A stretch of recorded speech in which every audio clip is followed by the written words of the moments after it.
أعوذ بالله من الشيطان الرجيم. بسم الله الرحمن الرحيم. يا أيها المزمل قم الليل إلا قليلا نصفه أو انقص منه قليلا أو زد عليه ورتل القرآن ترتيلا إنا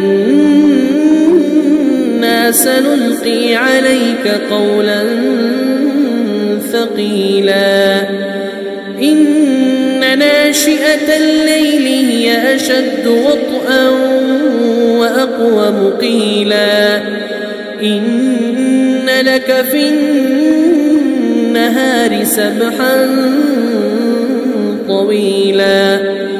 واذكر اسم ربك وتبتل إليه تبتيلا رب المشرق والمغرب لا إله إلا هو فاتخذه وكيلا واصبر على ما يقولون واهجرهم هجرا جميلا وذرني والمكذبين أولي النعمة ومهلهم قليلا إن لدينا أنكالا وجحيما وطعاما ذا غصة وعذابا أليما يوم ترجف الأرض والجبال وكانت الجبال كثيبا مهيلا إنا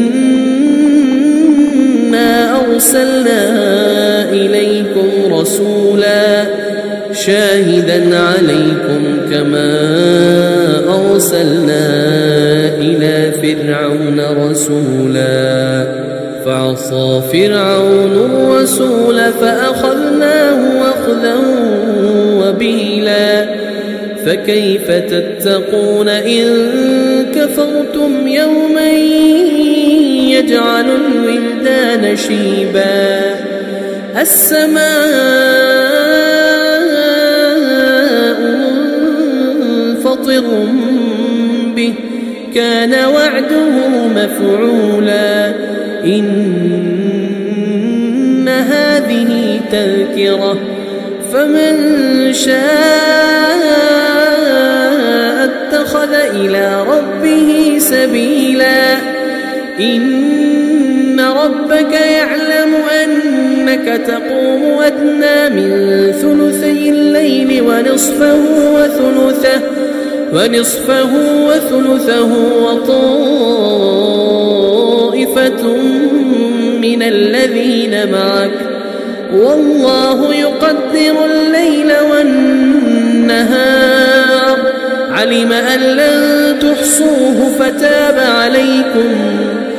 علم أن لن تحصوه فتاب عليكم فاقرؤوا ما تيسر من القرآن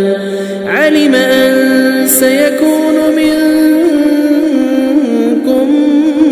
مرضى وآخرون يضربون في الأرض يبتغون من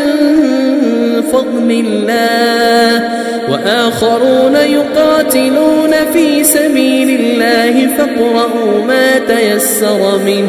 وأقيموا الصلاة وآتوا الزكاة وأقرضوا الله قرضا حسنا وما تقدموا لأنفسكم من خير تجدوه عند الله هو خيرا وأعظم أجرا واستغفروا الله